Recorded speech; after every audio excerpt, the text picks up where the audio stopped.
live. Well, good morning, everybody. 94th show today. How about that then, eh? So good morning to you. And I'll just put the countdown timer on. I'm Andrew Jenkins, and we are.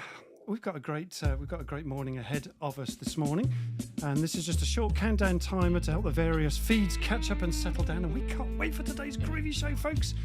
And we're going to be hanging out again, actually, with the ever so listenable to Ciaran O Donnell, Virtual Finance Director, founder of Own Your Own Numbers, and Finance Director, CFO Award Winner, and former Head of Strategy at Talk.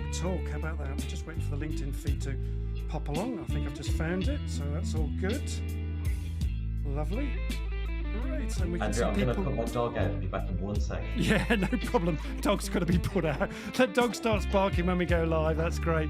So, good morning, Tilly. That's great. So the feed's coming through. That's fantastic. And, give us a wave, Sarah.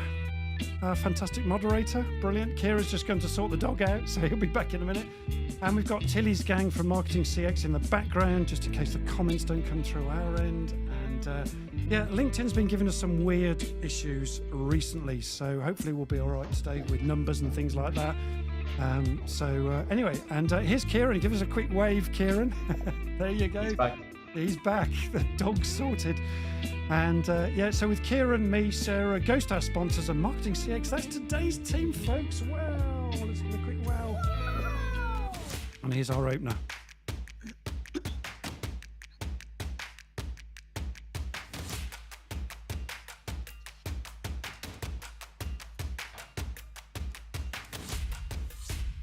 Brilliant. So, oi people, hi gang, it's Leaders Live showtime, folks. After a couple of weeks break over the Easter period, we are back, baby. We are live this morning, spreading the love again, as usual. Yabba dabba do. And we hope that you've enjoyed our groovy build-up, folks, and our groovy opener as well, gang. And we're delighted that we're being powered by sponsor, brand and design agency Ghost. And and please let me know if our audio is coming through okay too, please. So we think it is. So so that's that. Let's just bring on the next scene. So so if you're new to Leaders Live, a warm welcome to you. I love that little subs button. And Leaders Live is a dynamic show, folks, that generates business through networking, community, and extraordinary conversation, just like we're going to be having today. And as mentioned in the countdown, I'm Andrew Jenkins, and I host this interactive weekly Leaders Live show that's built an awesome community of like-minded leaders. And some of you are already on already, which is brilliant. So please don't be shy. We'd love you to introduce yourself, interact with the show, join in.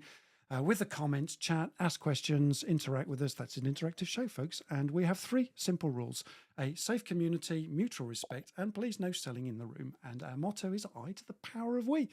And look, a really easy way that you can support us in the show, folks, this free show and all the effort that we put into making the show work for you guys is you can buy me a coffee on buymeacoffee.com/leaderslive. Buy me 5 and you get a free half-hour coaching session, folks, as well. And Sarah will put the link in the feed as well, or somebody will put the feed in. If Sarah can't do it, Marketing CX will do it for us. And you get a shout out too. And that's how it works. So it looks something like this. If I can make it work, I haven't tested it this morning. Let's have a quick look. Looks something like this. Yay, there it is. So there we go. Anyway, so smash those likes as well, folks, and those thumbs up too. Would really appreciate that. That keeps us motivated as well. And look, now this talk show enables us to kind of listen to great content, but there's so much more value when you subscribe to our email list, folks. And the link will be in the feed to our email list, because you get leadership skills, teaching, value to equip you and lead you, help you to lead well, and you get freebies and updates along the way. What's not to like, folks? So to make this real simple, we've now got this simple link tree URL, so that will be in the feed. And so phew, put it all together. What do you got? Bibbidi bibbidi bobbidi poo. I love that. So let's bring up our guest for this morning. Good morning, Ciaran O Donnell. How you doing, mate? Oh, very good, Andrew. Thanks for the invitation to come join you this morning. Yeah, you're very welcome. Brilliant. And it's all great the people tuning in. Yeah, absolutely. And it's great to have you on the show again, Ciaran. Ciaran was on the show about business numbers a few weeks back. and how time flies. So, briefly, Ciaran, just quickly tell us a little bit about yourself and your background, and also where we're heading today. Give us a big picture of today's topic. So yeah, we were talking about bookkeeping, I guess, as an Mm, activity. Every business, anyone that's watching today, is part of an entity, an organization that has numbers and books at the bottom of it. And we thought there's many interesting things actually that will have some sort of relevance. Again, we're not going to talk about specific numbers. It can be quite a dry subject, but we have exciting plans to lighten up the subject with some analogies and some background stories and experiences. yeah. So where bookkeeping for me is something that's I don't do personally myself, but I work with some great bookkeepers. And one of the great things about bookkeeping is that it can become quite a mess quite Yeah. easily, quite quickly. And it does remind me, I climbed a mountain. It's almost 20 years ago now. I climbed Aconcagua, which is Wow. the brag is it's the highest point in the world outside of the Himalayas. So it's in Ah, Argentina. okay. And I climbed it as a novice. Um, in that I wouldn't call myself an advanced mountaineer. It's a trek. Yeah. But one of the great things about it was getting organized and learning all these things. One of the experiences I had was actually we had around 3 or 4 bags that you had all your kit in, and before we actually were packing our gear on the mules, these lovely mules would carry our gear to base camp, and after base camp we would carry our bags. Anyway, long story short, we had to take our ice axes out and our crampons out just to wrap them in a specific way because otherwise they damage your gear or they damage the mules. You don't want to do that. Okay. Our gear was all over the place. Our leader came in and our leader basically just looked around and said, guys, this is a cluster F bomb. Cluster You need F to bomb. get on top of this really quickly, Yeah. sort it out because you're holding up the show. And basically his view was we're going to be high up a mountain within 10 days and you need to get on top of your gear right now, get organized, know where stuff is, how to access it quickly. Yeah. Because when we get up there, it's going to Yeah. be tougher. His words were so true. Around 2 weeks later, we were in a snowstorm and we're having to come back down. You had to reach for stuff and get organized super quickly, get a tent out, get it up in the wind. And it was like down in this little warehouse in 35 degrees was where we learned the lesson. Up there was when things got really serious. And there's a Brilliant. lovely analogy with Isn't it? early stage Yeah. companies, small businesses. Everyone's planning for growth. We hear it every day. Yeah. And if you get on top of these things when the business is small and organized and you've got systems, bookkeeping is one of those people who puts the stuff in. When you are planning to climb the mountain, you want to get up there. And when you're up there, if you're not on top of your gear or you're not on top of your numbers or you're not on top of your transactions or any of these things, it's going to be painful and actually it can be quite dangerous. So Yeah. it's not to I don't know, oversell the Overegg it. subject. Yeah. Yeah, but there's an element of it. Business owners that are on top of these things, it's great fun when you're up the mountain, knowing when things go wrong, you know exactly where stuff is. You're covered. Yeah, that's It's a not great great being analogy. not great being up there when, yeah, you're in Yeah, trouble. brilliant analogy. And you're going to kick us off to get the audience going as well. So, and we'll come on to audience stuff in a moment. There's quite a bit going on the feed already, which is great, but we want more to go on the feed. So, just to encourage that interaction, Ciaran's got a question for you as the audience so that you can interact with us. What's your question, Ciaran?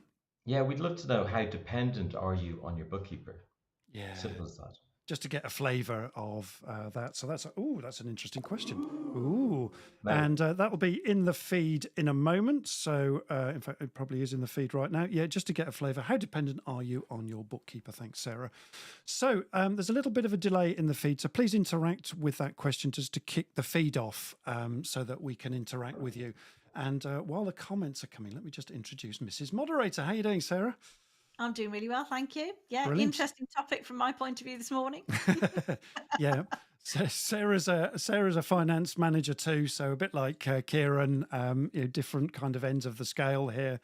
With Ciaran being sort of virtual. I relate to the bookkeeping end of things. Okay, so there you go. Yeah, very much where I'm coming from this morning. Brilliant. So all you bookkeepers out there, I feel your pain. There you go. Feel the pain. And so there we go. So back to Ciaran. So we'll come back to you again in a moment. We'll just let the feed build up. Looks like there's one or two things coming in the feed already. So back to to Ciaran again. And just before you begin, Ciaran, let's give you a round of applause. So I hope you If love the any guy- groovy build-up, Ciaran. Feel the love, lovely. And yeah, so look, Ciaran, just as we're waiting for the feed to catch up,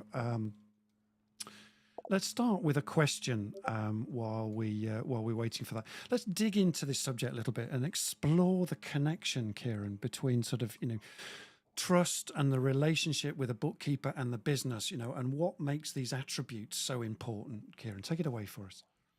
Yeah, I think the dependency, what's nice about it is it's a real open question. You could just be dependent on them to Yeah. put stuff onto the system, sales invoices and purchase invoices. You could be dependent on them that if your team have a query about payroll or something, they can sort it out. But actually, I think it's quite a bigger, deeper subject where you actually, the higher the dependency, it's trust, reliance, all these other things it becomes quite key in a relationship. And we all know as business leaders, if somebody's on it, doesn't have to be just bookkeepers, by the way, but at the coalface Yeah. of, I don't say data entry, but at the kind of the lowest tier of where the activity happens. When those people are on it, it saves so much time and headspace.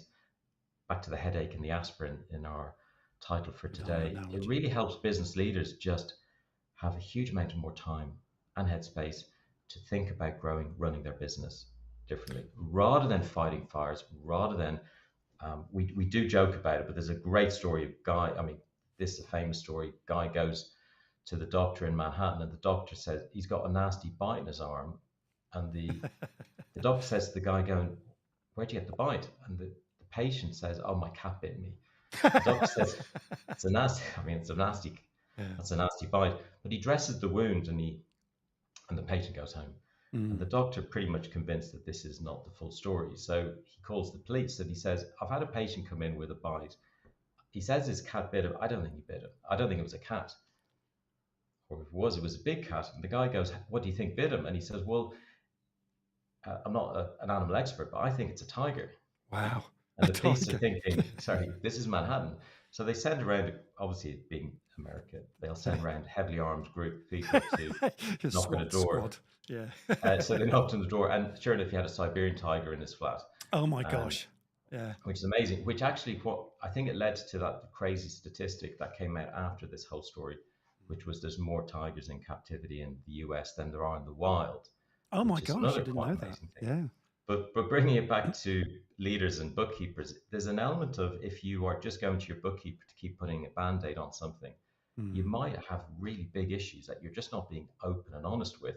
So you're just passing rubbish through, back to this cluster F-bomb, and just expecting it to magically turn into something. And I think that the relationship with a bookkeeper, the dependency is that if you do go with a wound, is you can tell them how you've got the wound, because a lot of bookkeepers, or great bookkeepers, as I like to call them, can help you not just deal with that mess, but actually fix it. So this is the law of increasing returns, that more stuff becomes easier.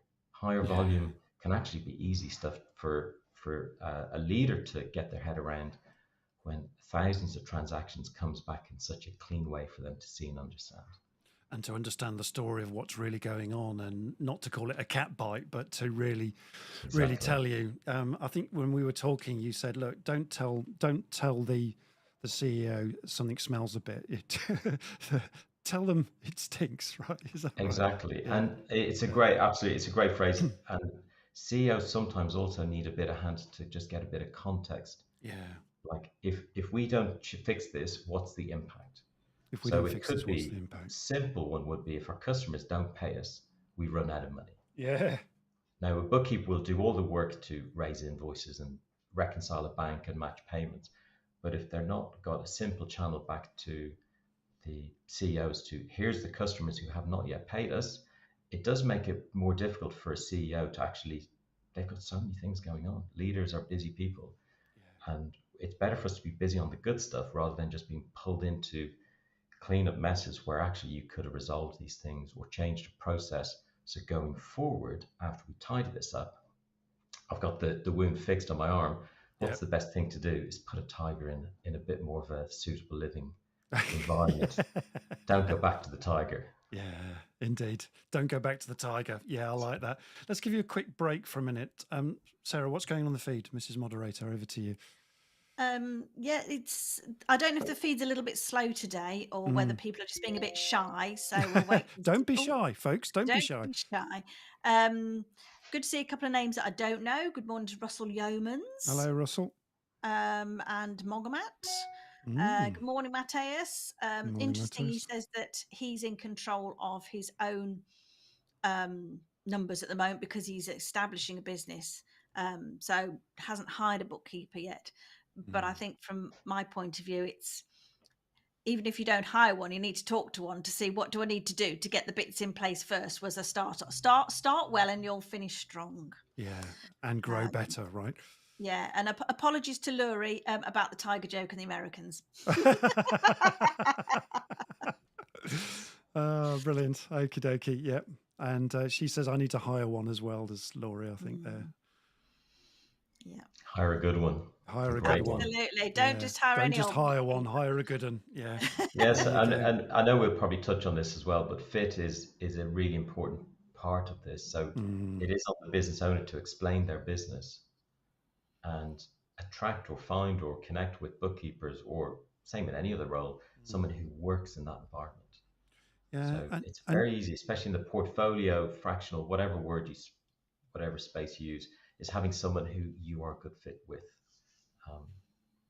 Yeah, indeed. And also, importantly, and this is where Sarah comes in here, is that it's not just the larger companies as well, which Sarah works for, an SME, but also she does books for, smaller solo entrepreneurs as well.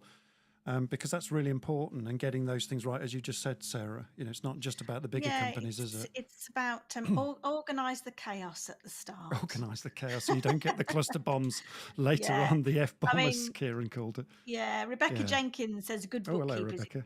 invaluable to a business. They do keep you on track. Ciaran, what would you say the traits are of a great bookkeeper? Oh, there we go. Rebecca's on the questions. Bookkeeper. Yeah, I would say, top of my list would be a great fit. So we all work in quite a non-linear way, in that you can't just kind of expect a bookkeeper to be there whenever you need them, but you've got to try and get into that flow with your bookkeeper. So you're passing them structured information, and they're able to do something with it. If you send something across to them that is just a mess, it doesn't actually help you when your business grows. So I suppose like that key trait of that mutual relationship or that fit is that a bookkeeper is able to manage upwards and manage the client, as well as the client being receptive to all these suggestions of how to improve their life. Yeah. So very easy that one transaction can just screw everything up. I don't say like take a business down, but can just make a profit and loss, or any sort of set of financial accounts just look a complete mess. But if you've got many transactions going through it, it's just really important that the bookkeeper is not just a servant. I think those days are gone. I mean, if you don't feel like your bookkeeper is going to ask you those questions, those probing questions, I don't think you've got the right bookkeeper. Yeah, so it's more than just doing the numbers right, and just making sure that things are paid and suppliers are sorted and invoices are raised. It's a lot more subtle, isn't it? Is what you're saying, and there's a balance between you said a great fit. So there's something about chemistry there, and something about good relationships, and also being able to tackle difficult questions, or at least to bring up difficult things that are happening, and to be able to do that well. But also to be clear with the numbers as well, and to have a clear picture on what's going on, and also to clear up any mess that's around. Is that with a good bookkeeper, you don't get financial mess, right? Everything's clear and it's working properly, Ciaran.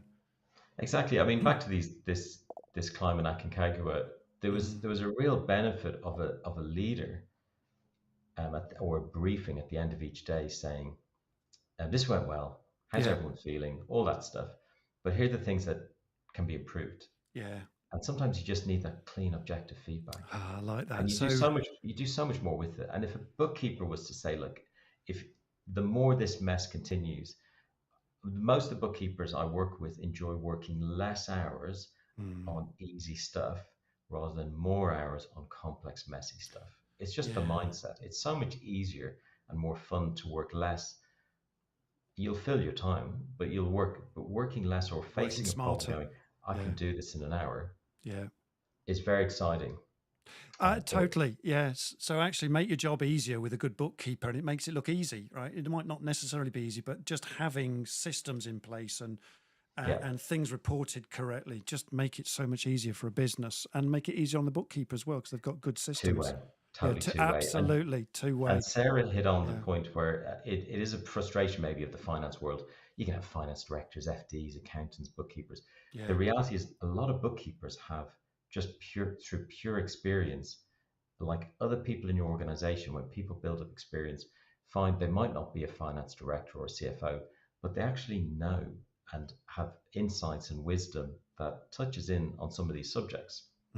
So, you don't have to pay an expensive or FD or CFO to come into your business to get your house in order. A bookkeeper can do that for you. So you'll find that they've got the skills to be able to just. A great example would be is you've got nothing to look at. You will never have that debrief that our mountain guide had with us. So you need to almost have that debrief moment and say, have you got everything? Yeah. Have you processed everything? What does it look like? Where are the gaps? Where are the holes? What do you need from me? And I think that level of respect and that relationship does become back to the dependency, becomes a very dependent person in your business, where you know what you pass them and you know what they're going to do with it. I couldn't agree more. I think that's absolutely right, isn't it? And having that, so someone's got the detail, and that triangular relationship you mentioned, that and leveraging that is really important. So, the relationship between the detail on what the numbers are actually saying, which is the bookkeeping role, the FD, which has, a strategic influence, if you like, and can interpret the numbers quickly, and also, the CEO, and the three of those meeting just in short bursts, but having regular meetings and just talking about the numbers means that everything's transparent and open, right, Ciaran? Is that That's it? Yeah, there's loads of activities. I mean, if you think of the sales cycle, is that you're dependent on this person either billing your customers for you. Yeah. And if your customer has a problem, do you trust the bookkeeper to be able to resolve it? Absolutely. The bookkeeper if the client doesn't pay, do you trust your bookkeeper to politely say, pretty please, sugar on top, you need to pay the bill? If your staff have got queries on payroll expenses, do you trust your bookkeeper to be able to process it? Brilliant. With the usual level of professional, sympathetic, empathetic, relationship. Every bookkeeper, if there's a few watching here or leaders watching here, you'll have staff that will go to a bookkeeper saying, my pay's changed, why has it changed? Yeah. And the bookkeeper will, in a nice, polite way, say, hey, it's not my fault. It's actually just your tax code's changed. Yeah. But because you're in business and you have staff, these queries do pop up. Indeed. And what you'd like is that the person is, the bookkeeper is just, before you have a full-time person, or even if you do have a full-time person, is the person who will just unlock and get on with not just you as the CEO and leader and your leadership team, but your whole team and your customers. So it's quite a high dependent role.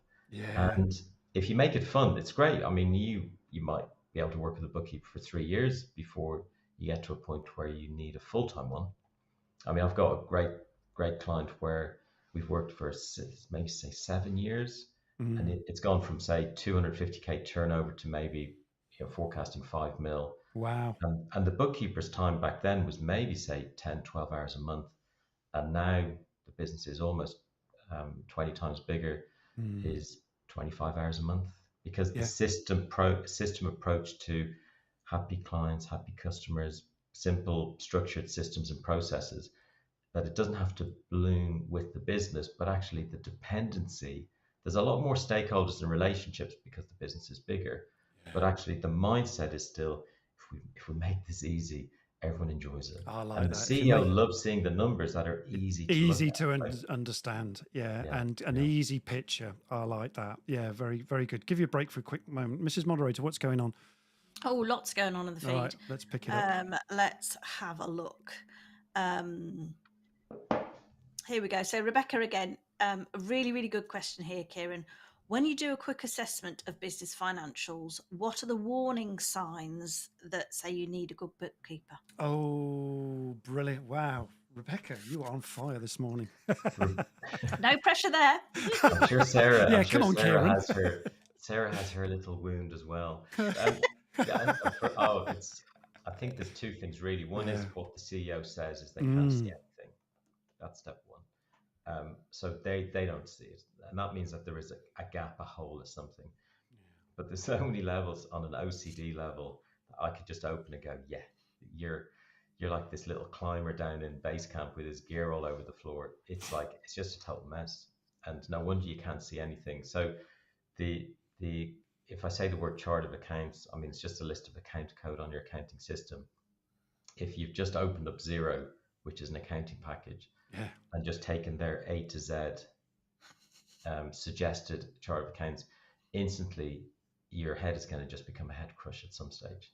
And if you've got a bookkeeper where stuff's just getting fired in, for example, if you just got one nominal code called sales, and anything that is an income just gets fired into sales, businesses sell stuff, but actually probably are selling different things to different people. So you can have 5 or 6 income codes could just show the income from the recurring stuff, from the income from the one-off stuff, or the project stuff, or the whatever your business, you could probably map out very easily. Sales just is what you sold. It's not what you earned for a period. So it's very kind of quick and easy to see whether the hole that's in the CEO's head, which is why they reach out, is because very quickly it's because the accounting information underneath them is just not going to give them anything. So just having the right. What's quite nice about it is that this is all fixable. So this is not, you're not running a business for the first time when no one else has done it. You're just looking for guidance and structure, and a bookkeeper or someone hired can help you with that. It's not actually, how can I explain it? It's just purely upskilling people once they kind of realize, can you do this? Is that how we do it? It's asking the right questions, isn't it? Actually, we need some more background on the sales and what's been sold. Can you do that for us, please? I mean, I don't sound too critical. If someone sends me a forecast, for example, in Excel, and the grid lines are turned on, I mean, I've got to turn them off. So that might answer Rebecca's question on a deeper level, which is I can see the grid lines and I can go, this is trouble. But that's really critical. You can have a great forecast with the grid lines on. I can just go, I kind of sense when the grid lines are on, people don't realize, that the forecast is probably not as good as it should be. So, what do you mean by the grid lines? What do you mean by when you open up Excel and it's got all these little grid lines? Personally, I just think it's just too much for any set of eyes to look at on a screen. Too much visual vomit, right? Just so you turn want it off nice and simple. Turn off the clutter, and then suddenly you just see that.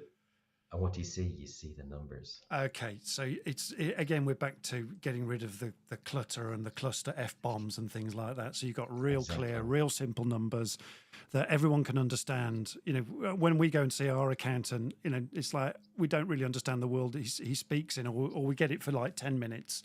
But then afterwards, it's like, well, what was all that about? But actually, a bookkeeper speaks a different language and just makes it simple, right, for everyday business. Yeah.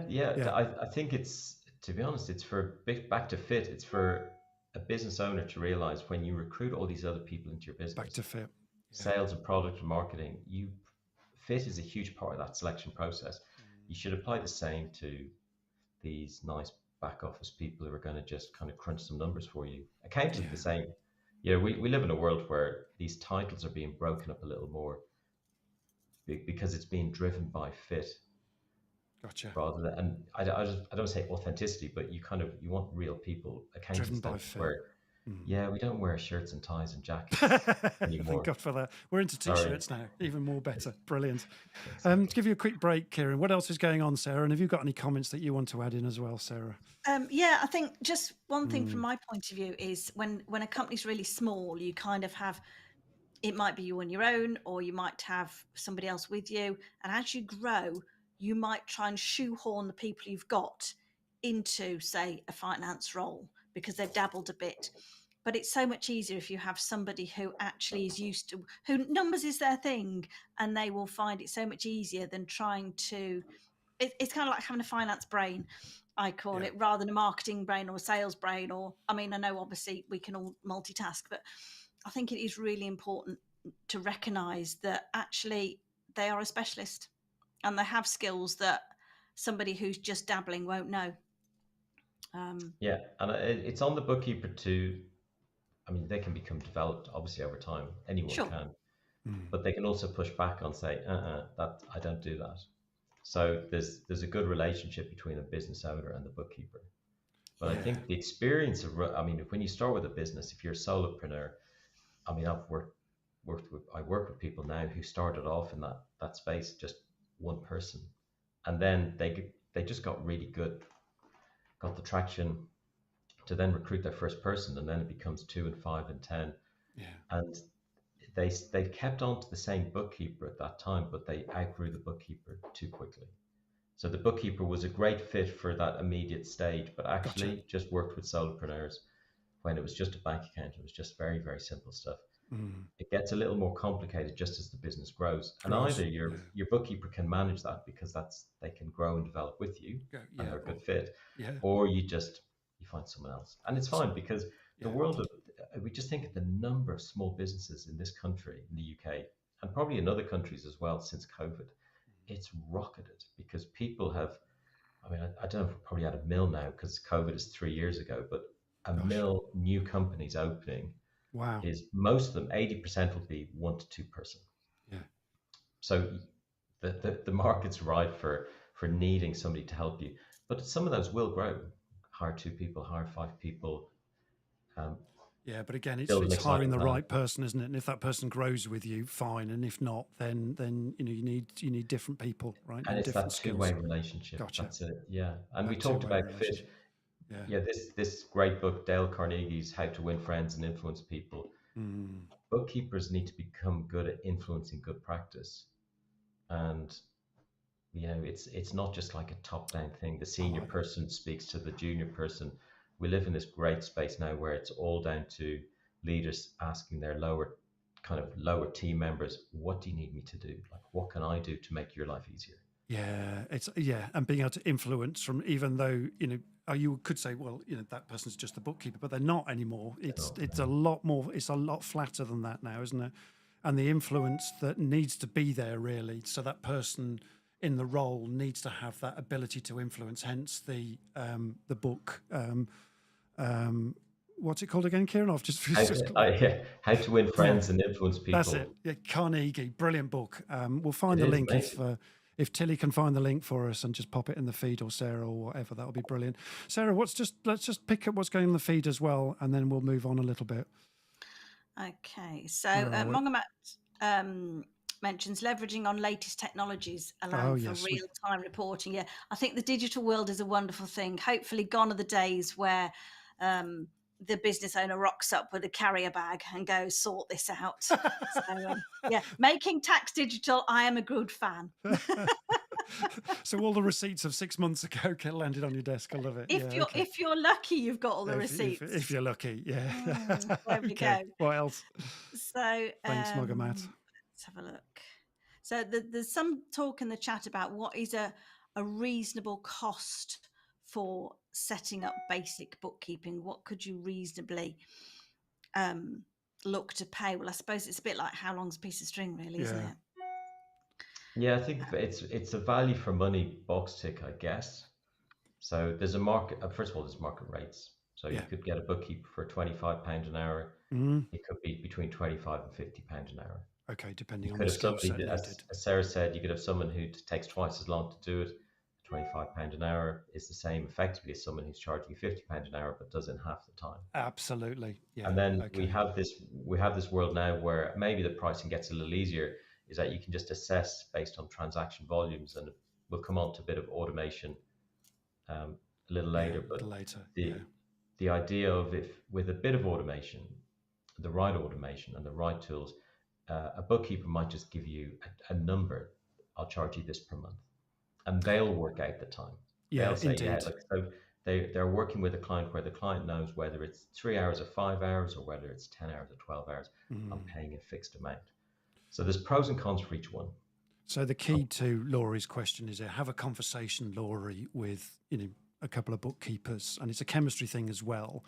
And also a sensible bookkeeper will be able to tell you, well, it's roughly one day, a month or a week or every 2 weeks or whatever. And, you'll get a feel for it that way, I suppose. Would that be sensible, Ciaran? If I suppose I'd kind of approach it maybe the other way, which is ask a friend and go, who's running a business like yours, and say, Do you Who's sleep at good? night? Yeah. And if they say yeah, and you go, so who does your books? I mean, you can ask somebody. We're in a world of referrals now, so Brilliant. Yeah, do you have a great bookkeeper? And yeah, if they say, yeah, I'm stressed out and I don't know what, I only just look at my bank account. They don't even have a good bookkeeper. You just need to keep looking. yeah. So I'm in that space. Well, Laurie, just have a conversation with Sarah. She'll, I'm sure she'll put you in the right direction. So there's a bit of networking for you. Sorry, just to popped you in there, Sarah. So. But actually, Sarah has lots of conversations with lots of businesses about those kind of things. So yeah, that might be helpful. It's really interesting. I think, as Ciaran said, it's about relationship. It's about the fit. Yeah, It's about all about the fit. having a relationship that shows that you value what the bookkeeper's doing. Yeah. Because if you don't value your bookkeeper, they're just going to go, do you know what? I'm not prioritizing you. Yeah. There's so many problems that business owners have to work out anyway. From what goes into your product or service, what do you charge? So these are all kind of component parts that help a business owner get on top of and succeed in whatever they're selling or producing. So a bookkeeper is kind of part of the same thing, as you have to figure it out. Yeah. So are you looking for a job or are you looking for clients? So the relationship, if the business grows, can you help us when we grow? Or are you flat out now and you can just barely squeeze us into your busy portfolio? Yeah. So I think the conversation afloat should be open in two ways, that if it's a success, you keep working together. And or you find a way to extend a winning relationship. But you've got to kind of work out what is the relationship. Because if one side leans, it's like many other things, if you lean too much and it annoys the other side, well, they're not going to hang around. And it's likewise if you need and depend on a bookkeeper to help you, and they can't be dependent, or you can't depend on them, well, you have to find somebody that you can. Yeah, because it's a very dependent relationship, isn't it? Or interdependent, should I say? Yeah. And COVID, just back to one of the comments Sarah made, we live in a great world of now connectivity, and with a bit of automation and the world of making tax digital, that you don't need to find a physical bookkeeper that's in the local town or nearby, or that it's nice to catch up with people. Of course it is face to face. You can have virtual bookkeepers. Yeah. Totally. I mean, the world has changed from that. You can have people who, businesses in the north of England with a bookkeeper in the south of England. Yeah, absolutely. It works. Yeah, it works. No problem. Absolutely. So we're in a great space of finding people is even easier through either your network, but you'll normally find the answer for somebody where, if you think of marketing, you don't go to somebody and say, who does your marketing? If they do know marketing, you find somebody where you're really impressed with their marketing, saying, who does your marketing? Yeah, indeed. Sarah, what else is going on? Have you got another question in the feed? Yeah, there's one from Matthias. Now I don't know that one. Oh, Siri's chimed in. Siri's joining in. Is that the one? Siri can't help us. Matthias was saying that entering the sustainability and green economy era, where the triple bottom line, profit, planet, and people is frequently being mentioned. Ooh. Do you see this as a trend among bookkeepers as well? Interesting. Not necessarily something as kind of open as that. It's a great subject. It's a great question. Great question. Yeah, I like that. Planet, profit, people. Yeah, I think there's an element of bookkeepers don't necessarily have to commute to an office. Yeah. They might find that actually they are just in a greener space where they are, work from home or work locally or work in some sort of local co-working space where they're not necessarily just doing the traditional commute and the traditional kind of role. Beyond, so I don't know if necessarily bookkeepers kind of plant trees on behalf of their clients, but I think we are in the space where I know marketing agencies that only target customers who fit the same values that they fit. And I know a lot of businesses also select people to work with them that fit the same values. There's no reason you can't do the same with a bookkeeper. I think it's a great marketing example for bookkeepers if they only want to work with sustainable businesses. Yeah. For them to only work with sustainable businesses. You find those businesses, right? Yeah. Exactly. It's a really nice way for a bookkeeper to pick up more clients where they only work with sustainable businesses. And back to the fit conversation, it really gets under the skin of who you are as an individual, so the business can select somebody that's a good fit for the business. but also I don't say bookkeepers have to niche down, but bookkeepers mostly niche into the same sort of business and sector. So if they have a SaaS client, so kind of a software as a service client, the same processes will work well for other SaaS clients. They might as well just work with a portfolio of SaaS customers. Yeah. So you can You might niche is what you're saying. Yeah, I like that. and then niche down again, and then Yeah. niche down again, back to the Lovely. kind of those three real key values. Those, yes, planets, profit planet people. I like that. And yeah, that seems to have caused some resonance in the group. We did this poll the other day, which just really got us talking a little bit, similar to the question we asked earlier. What impact does your bookkeeper have on your business? You know, make better decisions, save us hours of time, sleep better at night, which we've talked about. I don't know. What am I missing? It should be a question mark there, but never mind. You know, interesting stats there. What do you think about that, Ciaran? What does that bring to mind for you? So I mean, it's funny putting up these three things. I think when Yeah. we always put a fourth answer, it's is there anyone else? Mhm. Have we not answered the question yet? And then there's the fourth one. Yeah, What am I I missing? don't know. Yeah. The making better business decisions is refreshing because It a does. lot of I business agree. decisions make decisions off the cuff, Yeah. and they're subjective. They're not thought through, Mm. and that's not to sound critical, but they have to make a decision. Are we going Yeah. up the mountain? Or are we not? Yeah. So that you have to make a decision, but making it based on information is really important. So it could be as simple as when you have a bookkeeper and you can actually see what's going on, it will change how you plan going forward. So, for example, if you know you've earned a certain amount in the month and you can see very clearly your cost base is accounted for the month, and if you're making a profit or not enough profit, you can actually make decisions as to do we just keep doing the same thing or do we make changes? Do we make changes to the team and the cost base providing the service? Do we make changes to our pricing? But you're making it based on an objective set of numbers. You're not making it on a whim. And I think that if a bookkeeper is having an impact on a business where they make better business decisions, it is, I mean, obviously the saving hours and better sleep is also really important aspects. But the making better decisions, it sounds really refreshing that people are hopefully making better decisions Smarter because decisions. they're presented with information. Yeah, I like that. And there's the key. I mean, to me, you know, the two middle ones, save us hours of time, sleep better at night. Yeah, I get that. But actually, they're kind of like, well, okay, so as long as the transactions are done, I'm going to sleep better at night. It will save us hours of time. Yeah, that's just logical, isn't it? But make better business. That's where the transformation's happening. And that's really interesting and encouraging to see that a lot of people are recognizing that it is about the fit and about the relationship and about trust and about the bigger game at play here, that you need to really understand your figures and you need to understand them in a simple way. So I think that's great. And on that, just as an example, just picture 3 years ago, we're in lockdown, businesses were faced with this real uncertainty. And everyone's really racing around going, what decisions do we make here about our teams, about our business, about everything? And then along comes the coronavirus support payments.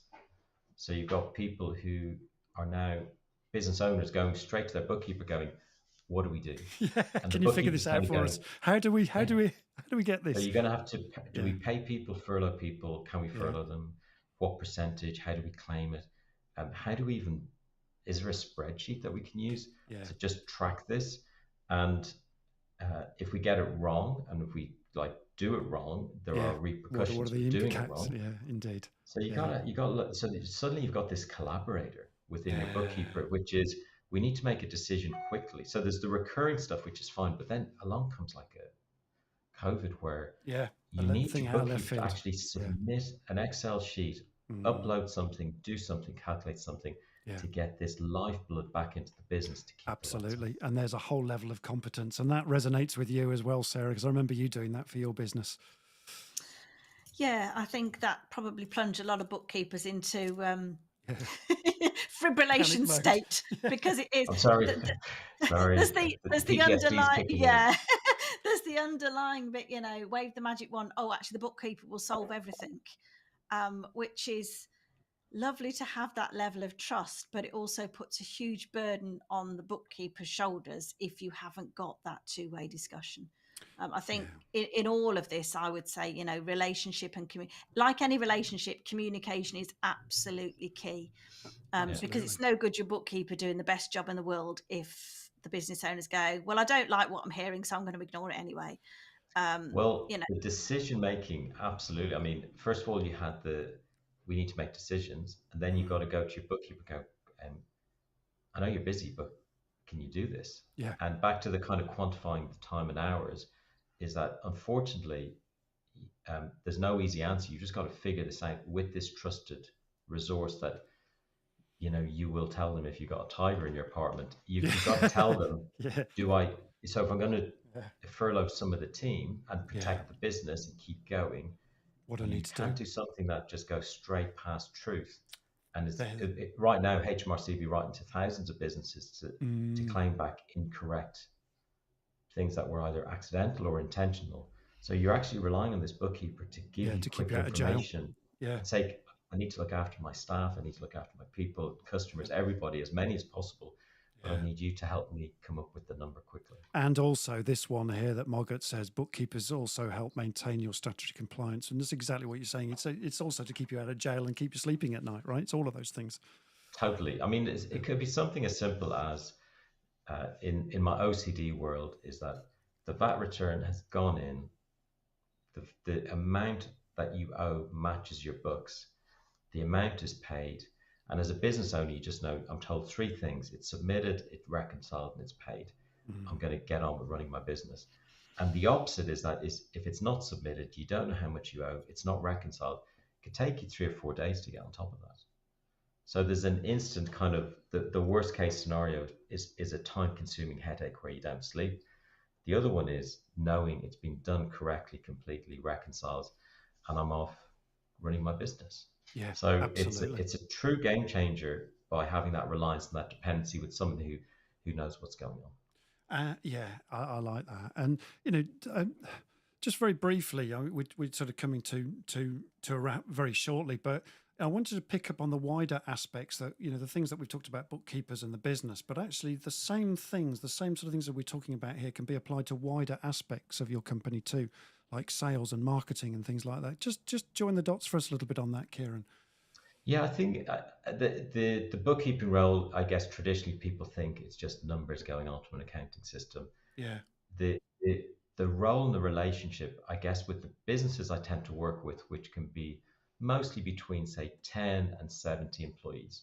yeah, And when it gets to 70, it starts to it's really bigger. outgrow me. Yeah, But the principle really is if I think about the other functions in the business from sales and pipeline lead generation, biz dev, that burst of activity to bring in sales and grow a business. If I think customer support and people who are supporting existing customers, and I think of all these lower level functions, the same lessons apply. In that, if a bookkeeper can come and with a very clear summary that has 15,000 transactions going through in a month, and we can see what's going on, yeah, other functions in the business can get as organized. So when you get a sales lead like that. pipeline, Yeah, you've got not just a list of people who potentially will sign, you will have it in a way which also shows the leadership. Are these people engaged? Is there urgency? Are they converting? What's the next step? absolutely. So Yeah. you're not one of these businesses that just has a really amazing 7-figure sales pipeline, but no one's converting. Mm, So the principle that you kind of can see in a finance function, I think it can apply to I mean, even if you just take marketing and marketing analytics, is that there can be a huge amount of activity and stats within marketing channels and activity, but just being able to elevate it to say, can you just tell me, kind of like the VAT, the top 5 key things that give me some comfort that if I'm yeah. spending £10,000 The down marketing is, Google, yeah, what's it doing for me? is it Yeah, working or not? yeah, Or if it's absolutely. working in some ways, where is it working well and where do I need to tweak it? So Yeah, there's a lot of and early stage companies are really reliant on trying to find these great people who are the leaders of the future. So they have that nice mindset, but we're quite dependent on them.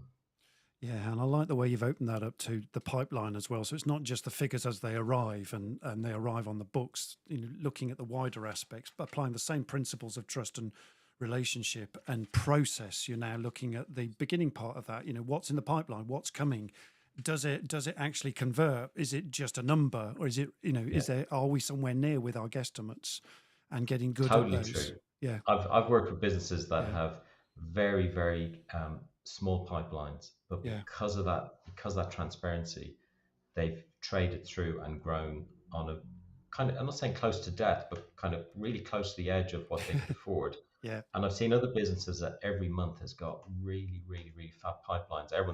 It's okay. We've got Yeah, a we're million fine. on the Yeah, we're pipeline, fine. Yeah. and they're not around. Yeah. And it's that there's a lot of good lessons between kind of different functions in the business where you can kind of look at what somebody does and say, um, they influence you or they influence another function to do something. So they can influence a bookkeeper to add a new account code in.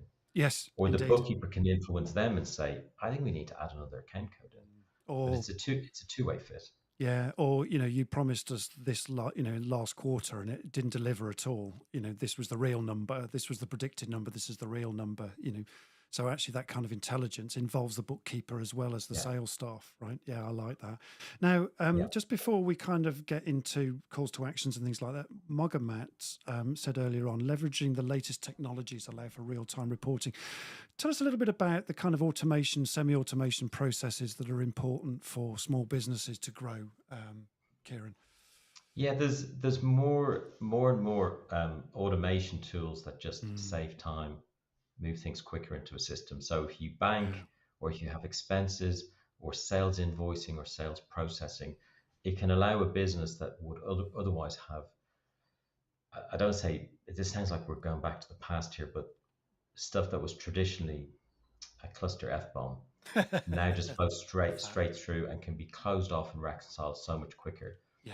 And I really think that we're in the systems. early stages of this. I think, pumping 5,000 microtransactions into an accounting system can save a huge amount of time. Of course, it does mean that the controls around what is being passed through, we all know, kind of garbage in, garbage out, is also, there's got to be some sort of kind of control gates on what is being automated. Yeah. It's a huge opportunity for a small business that if you get to a 5 mil turnover with a bookkeeper that's 20 hours a month and a small bit of FD time, it just shows you what's possible. Indeed. But that's not a business that's built on paper and stacks of stuff to be processed. It's actually built on a business that sells a product, but that the ability for a customer to buy and get it fulfilled, and for the accounting to track the sale all the way through and through to the VAT is just sensibly set up. Absolutely. So there's the right level of automation. Yeah. But it's every business should ask itself, and also ask its bookkeeper, what could we change to semi-automate or fully automate certain processes? Click a button, it's done. Yeah, absolutely. And even if that's bespoke, at least it could be, that there's some sort of spreadsheet that makes it all work, that brings it together, or a system or whatever that gives you the number that you need to look at and to make it Xero as an example. Yeah. Exactly. So Xero as an example has plugins or apps that you can use that will just send the information through. If it means that a business owner can see how they've done within 3 or 4 days, rather than 3 or 4 or 5 weeks later, it can just shorten certain reporting timelines a lot quicker. So your intelligence is faster. Back to making better business decisions. They are making them because they've got the information on a plate. I like that. And that brings me nicely on to your call to action here. This is, I'm just bringing up your website here. Now, Ciaran, just talk us through a little bit about your business and what you do. And I love that triangle that we talked about earlier, that, smart conversations between a virtual FD, the bookkeeper role and the business are absolutely vital. And if you've got the right controls in place, those things are really easy. Talk us through that then, Ciaran. Yeah, the businesses I work with, I guess, I say here, they're the multi-million-pound businesses of the future. Yeah. And I guess own your numbers is something that I kind of condensed everything I do just into those 3 words.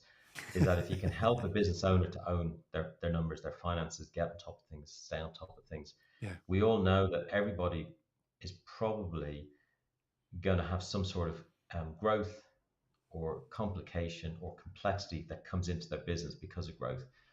And I guess from a starting point of view, I have a simple questionnaire that asks MDs and CEOs 20 simple questions, just to try and see how you're feeling.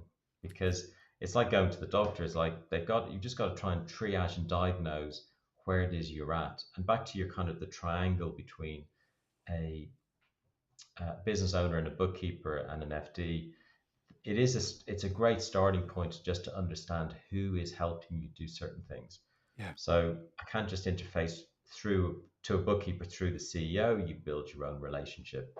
Indeed. And it's the same for the CEO has to build a relationship with the FD and the bookkeeper.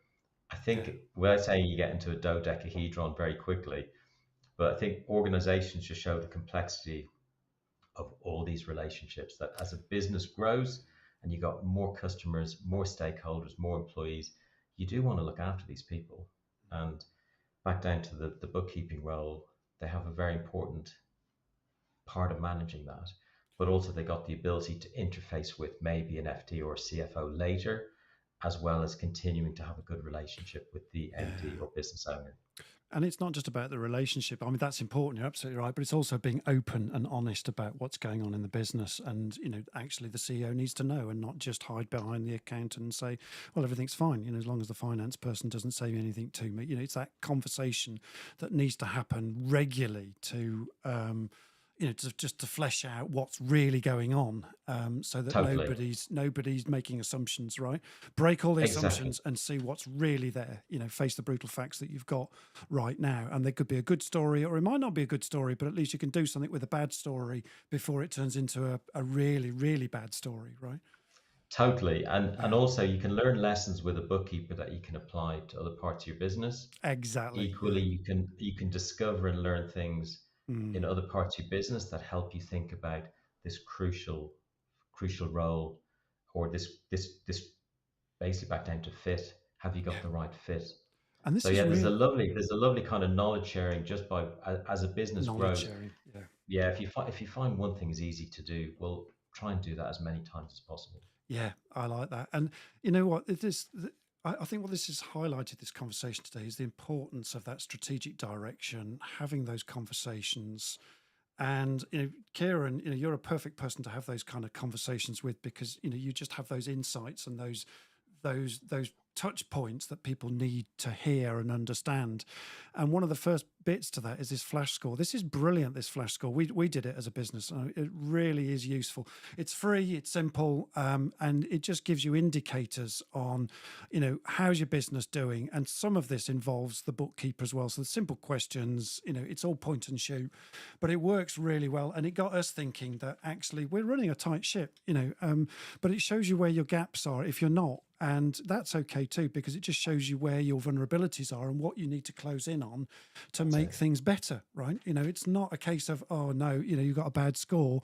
It's a case of, okay, we haven't got the score that we want. What do we do to improve it? And these things are really important for those kinds of interactions. It's for me, it's all about, in a nice, friendly way, of not Yeah. selling something to the wrong person. That's right. I'd love to just sit and understand, how do you feel? Yeah. And these gaps do identify. I mean, anyone who's growing a business will know the challenges or the issues, the gaps they come up against. And I think it's like anything. You don't need to know 20 problems. You probably will find that I always ask, what's the number one thing that's either a priority or a stress right now? And back to the kind of the aspirin, bookkeepers being an aspirin for business owners, is sometimes you do need to take an aspirin, but actually there's other times where you'd prefer that you've made a change, you don't get the headache the second time round. Yeah, thanks, Ciaran. Drink a And glass that's of just water. brilliant. I like that. Take a glass of water, take the aspirin, don't get the headache. Love that. Thanks again, Ciaran, for enlightening us today with this extraordinary and playful conversations that we've had. We've loved having you on the show again. Brilliant to see you. This show will be available on podcast as well too shortly, folks. So watch out for that. That'll be the next couple of days or so. And remember to subscribe to Leaders Live email as well. And the links will be in the feed as well as Ciaran's links. Hopefully we'll get those links in the feed as well. If Marketing CX can put Ciaran's links in as well as our own links, that'll be great. Before I get on to next week and what's the show next week, what we're talking about next week, this is a quick shout out for Ghost and their show reel. So very briefly, here's a little bit about Ghost, our wonderful sponsors.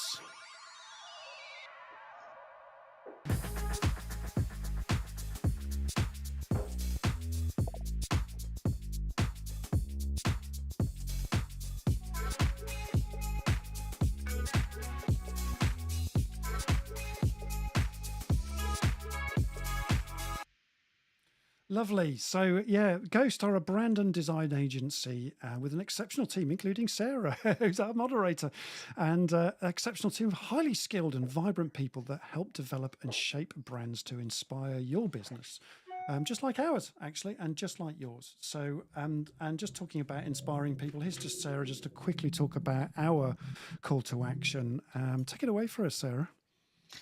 I think it's really valid today. It's a reminder that, the whole team is really important. So the relationships you have, is your communication good communication? Yeah. Actually, if you need help with your teams, if you think, it's not quite right, give Andrew a ring. We absolutely love to work with teams. Team days are really, really useful and beneficial for just making the maximum impact in a day to get things changed and moving forward, really. So yeah, give us a call. Be absolutely fantastic. Like to shout out for Tilly. Thank you so much, Marketing CX. They are a fantastic LinkedIn experts. If you need help with LinkedIn for your business, I would highly recommend them.